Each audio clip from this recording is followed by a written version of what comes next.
Hello everyone. आज के इस वीडियो में हम बात करेंगे क्लास 12th की हिस्ट्री का। चैप्टर हमारा है 8वां, किसान, जमींदार और राज्य। इसका ये पार्ट 2 है। पार्ट 1 में हमने ग्रामीण समुदाय के बारे में पढ़ा था, वहाँ की फसलों के बारे में पढ़ा था, किसानों के बारे में पढ़ा था, कृषि के बारे में पढ़ा था। ये सारे टॉपिक पढ़ लिए थे। आज पार्ट 2 में पढ़ेंगे, हम थोड़ा सा और विस्तार में जानेंगे इनके बारे में। और मेरा नाम है सत्येंद्र प्रताप। अगर आपको कुछ पूछना हो तो आप मुझे मैसेज कर सकते हैं। एकलव्य स्टडी पॉइंट ये मेरा यूज़र नेम है इंस्टाग्राम पे। और चैप्टर सारे के सारे आपके अवेलेबल हैं, सभी चैप्टर बनाए हुए हैं। तो उसके लिए प्लेलिस्ट का लिंक जो है मैं आपको डिस्क्रिप्शन में दे दूंगा। तो आप जाके क्या कर सकते हैं, प्लेलिस्ट जो हमारी बनी हुई है उसमें से जौन सा भी चैप्टर देखना चाहते हैं वो देख सकते हैं। तो बात करते हैं आज के इस टॉपिक की। तो सबसे पहले हमने जो टॉपिक ले रखा है वो है ग्रामीण समुदाय। कि ग्रामीण समुदाय जो है उसके 3 महत्वपूर्ण घटक कौन से थे, ग्रामीण समुदाय में कौन महत्वपूर्ण था। ये सारे क्वेश्चन आपके पेपर में पूछे जा सकते हैं शॉर्ट क्वेश्चन में। देखते हैं। देखिए क्या था कि जो किसान होते थे उनके पास जमीन पर व्यक्तिगत मिल्कियत होती थी। अब यहाँ पे व्यक्तिगत मिल्कियत का मतलब क्या है? मिल्कियत का मतलब आप ये समझ सकते हो, अधिकार। यानी कि जो किसान लोग होते थे उनकी जो जमीन होती थी वो उनकी व्यक्तिगत होती थी, उस पर उनका पूरा अधिकार होता था। ठीक है, उस पर राज्य का या फिर किसी अन्य का अधिकार नहीं होता था। वो चाहे तो अपनी जमीन को जैसे मर्जी वैसे इस्तेमाल कर सकते थे। और अगर हम बात करें उनके सामाजिक अस्तित्व की, तो वो कई मायनों में सामूहिक ग्रामीण समुदाय का एक महत्वपूर्ण हिस्सा थे। अब यहाँ पे आपको याद रखना है कि जो समुदाय की बात हम कर रहे हैं इसके 3 महत्वपूर्ण घटक हैं।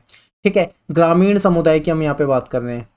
तो जो ग्रामीण समुदाय है ये बनता किससे है? इसमें सबसे बड़ा जो हिस्सा है वो है किसानों का, जो कि खेतीहर किसान है। उसके बाद इसमें पंचायत भी एक महत्वपूर्ण संस्था के रूप में है।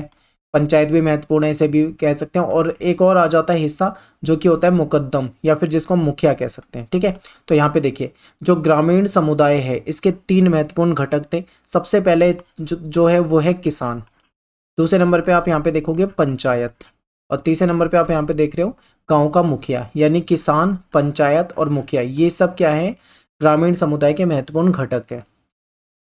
अब बात करते हैं जाति और ग्रामीण माहौल की। तो देखिए ग्रामीण माहौल कैसा था उस समय में भी। जाति प्रथा जो थी वो होती थी। और जाति प्रथा के तहत क्या होता था? भेदभाव भी होता था। कुछ जातियां ऐसी थी जिनको नीच माना जाता था और उनको वैसे ही काम दिए जाते थे जो कि ज्यादा अच्छे काम नहीं होते थे। ठीक है, तो ये सब उस समय में था, इसको पढ़ते हैं। जातिगत भेदभाव की वजह से किसान जो थे वो कई तरह के समूह में बंट गए थे। अब जाति वाला भेदभाव होता था इसीलिए कई सारे ग्रुप्स उनके बने हुए हैं। खेतों की जुताई करने वालों में एक बड़ी तादाद में, जो खेतों में जो जुताई करने का काम होता था उसमें बहुत बड़ी संख्या में कौन लोग शामिल थे? ऐसे लोग शामिल थे जिनको जो नीच समझे जाने वाली जाति से थे। ठीक है, यानी ऐसी जातियों से थे जिनको समाज में छोटी जाति का दर्जा दिया जाता है या फिर जिनको नीच समझा जाता है। ऐसे काम करने वाले लोग जो थे वो ज़्यादातर जुताई के काम में लगे होते थे। ठीक है, इसके बाद देखो खेती लायक जमीन की अगर बात करें तो कोई कमी नहीं थी, क्योंकि देखो उस समय में जनसंख्या बहुत कम थी। मतलब लोग तो काफ़ी कम थे लेकिन जो ज़मीनें होती थी वो बहुत ज़्यादा होती थी। यानी कि खेती लायक जो ज़मीन है उसकी कोई कमी नहीं थी। फिर भी कुछ जाति के लोगों को सिर्फ नीच समझे जाने वाले काम ही दिए जाते थे। यानी कुछ जातियां ऐसी थी जिनको फिक्स कर दिया गया था कि इनको हम वही काम देंगे जो नीच समझे जाने वाले काम है, यानी कि जो अच्छे काम नहीं है। ऐसे में उन जातियों के साथ भेदभाव था और इस तरह से वो जो इन जातियों के लोग जो थे वो गरीब रहने के लिए मजबूर थे, क्योंकि इनको कोई दूसरा काम, अच्छा काम मिल ही नहीं सकता था। इनको फिक्स था कि भाई इनको यही काम दिया जाएगा। तो ऐसा भेदभाव था। ठीक है, तो ग्रामीण समुदाय में जाति वाला भेदभाव था। आगे देखो, जनगणना की बात करें तो आपको पता है उस समय जनगणना तो होती नहीं थी, लेकिन फिर भी जो थोड़े बहुत आंकड़े या जो कुछ तथ्य फैक्ट वगैरह मिलते हैं उससे ये पता चलता है कि गांव की जो आबादी है उसका बहुत बड़ा हिस्सा जो है वो ऐसे ही समूहों का था जिनके पास संसाधन जो है वो कम थे। और ये जाति व्यवस्था की पाबंदियों से बंधे हुए थे। यानी ये जाति व्यवस्था की पाबंदियों में बंधे रहते थे, संसाधन वगैरह इनके पास कम होते थे, भेदभाव वगैरह यहाँ पे चलता था। ठीक है, जो भी मतलब जानकारी मिलती है इससे ऐसा पता लगता है। इनकी हालत जो थी वो वैसी ही थी जैसे आज के आधुनिक भारत में दलितों की है। यानी आधुनिक भारत में जैसे दलित की जो स्थिति है ऐसी स्थिति इनकी होती थी उस समय में। अब बात करते हैं आगे, समझिए इसे। जो मुस्लिम थे, जो मुसलमान समुदाय थे, इसमें जो हलाल खुरान जैसे जो नीच काम करते थे उनको भी उनके साथ भी भेदभाव होता था। उनको गांव की हदों के बाहर रखा जाता था, यानी गांव जो है उसमें उनको रहने की अनुमति नहीं होती थी, वो बाहर रहते थे, ठीक है।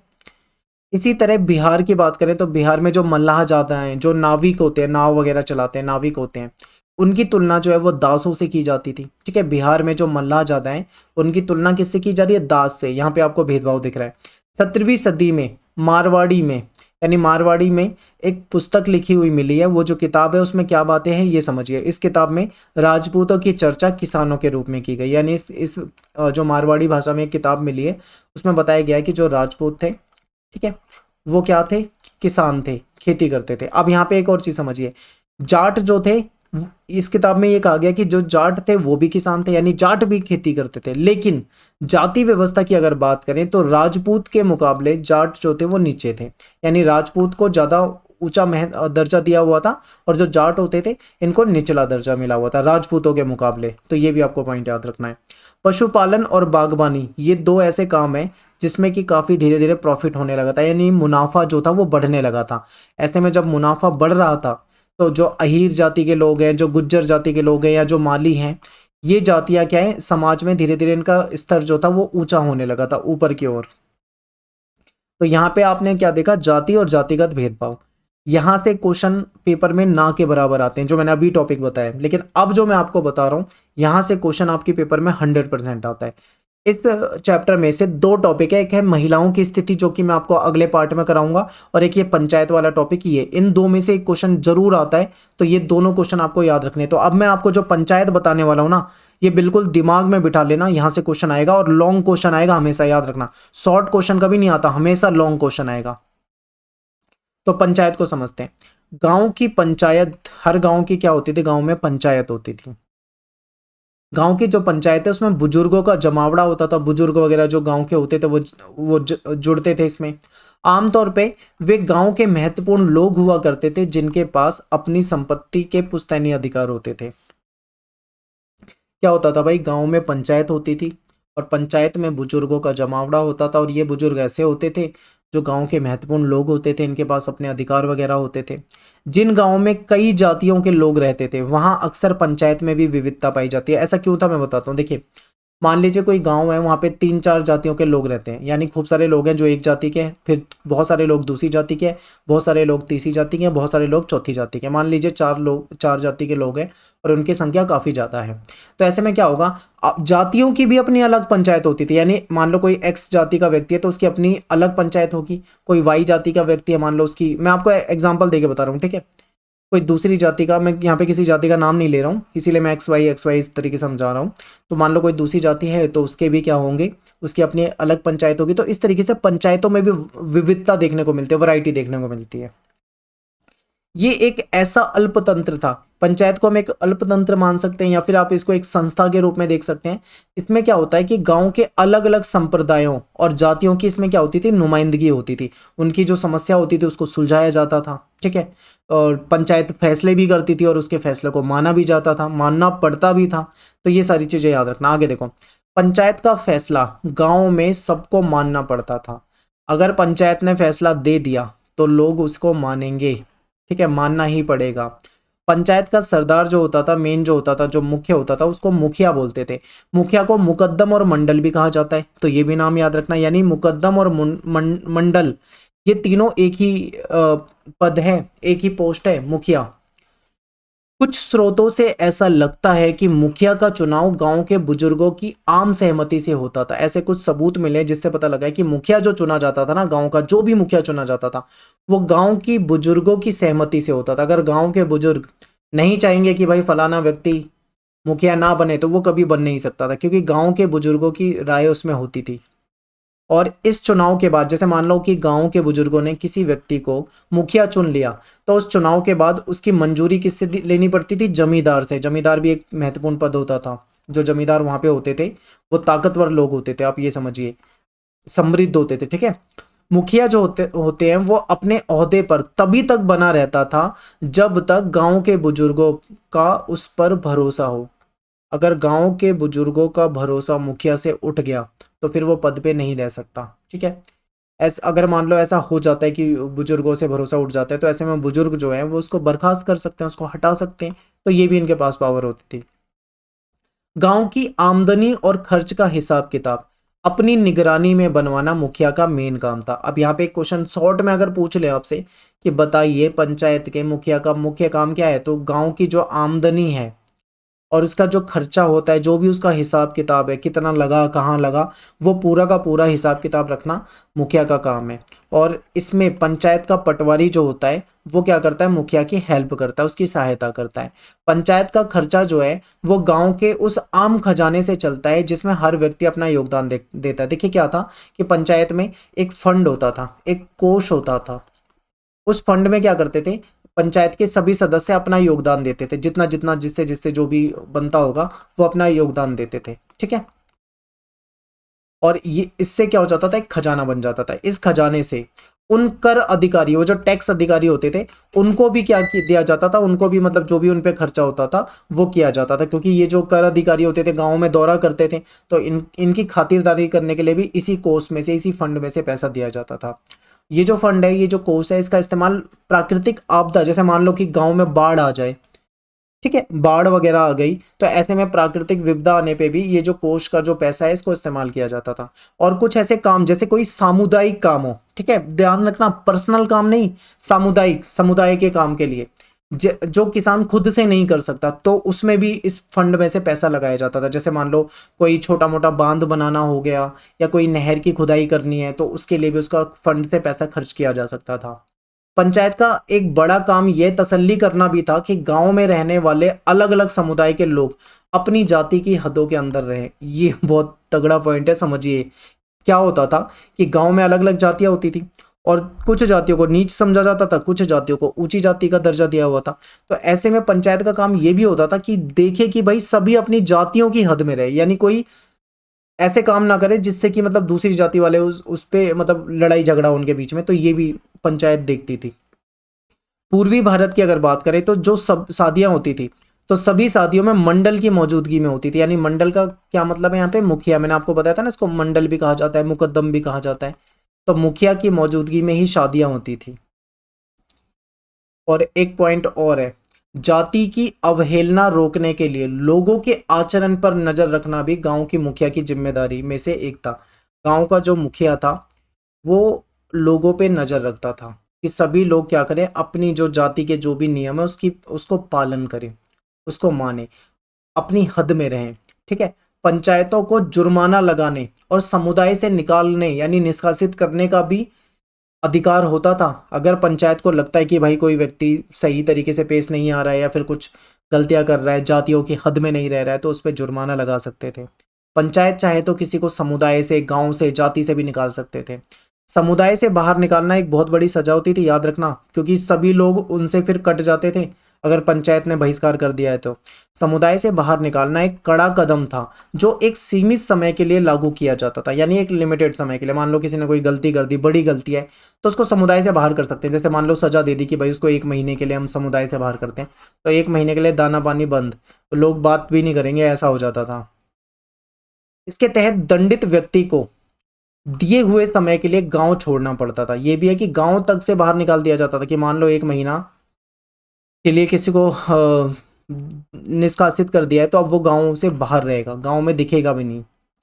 इस दौरान वह अपनी जाति और पेशे से भी हाथ धोता था, यानी कि उसकी जाति से भी उसको निकाल दिया जाता था और जो उसका काम धंधा जो भी वो काम करता हो उससे भी वो हाथ धो बैठता था। तो ये सोचे कि मतलब एक तरह से पंचायत जो है वो कोर्ट है, सीधा फैसला सुना देती है जो भी मतलब उस समय में करते होंगे। तो ये पूरी एक व्यवस्था थी।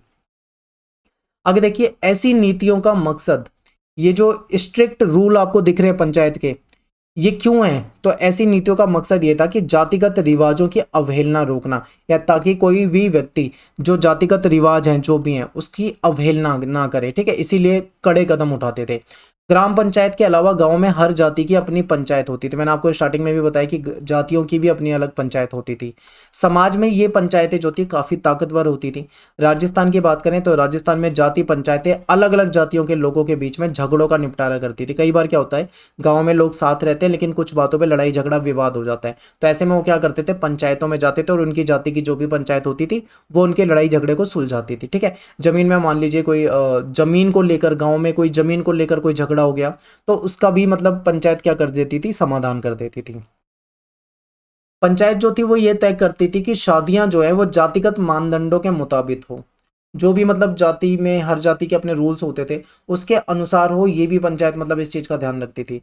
और यह भी कि गांव के आयोजन में किसको कितना महत्व देना है, किसको कितनी तरहीज दी जाएगी, कितना वैल्यू दी जाएगी, ये भी पंचायत वगैरह जो है ये निर्धारित करती थी। पश्चिम भारत की बात करें तो खासकर राजस्थान और महाराष्ट्र जैसे प्रांतों में कुछ ऐसे दस्तावेज मिले हैं जिसमें कुछ अर्जियां मिली है जिनमें पंचायत से ऊंची जातियों या फिर राज्य के अधिकारियों के खिलाफ जबरन उगाही या फिर अ, बेगार वसूली की शिकायत की जा रही है। इसका मतलब समझ रहे हो, इसका मतलब ये है कि जो ऊंची जाति के लोग हैं या जो राज्य के जो अधिकारी हैं वो क्या करते हैं, वो जबरन टैक्स वगैरह इकट्ठा कर रहे हैं या फिर किसी को परेशान कर रहे हैं, तो उनके खिलाफ अर्जियां मिली हैं। यानी कि एप्लीकेशन या फिर कंप्लेन आप समझ सकते हो, इस तरीके की चीजें। आमतौर पे ये अर्जियां ग्रामीण समुदाय के सबसे निचले तबके के लोग लगाते थे क्योंकि उन्हीं के साथ ऐसा भेदभाव था। अक्सर सामूहिक तौर पर भी ऐसी अर्जियां देखी जाती है, यानी कई सारे लोग मिलकर भी अर्जियां दे रहे हैं, ऐसा भी देखने को मिलता है।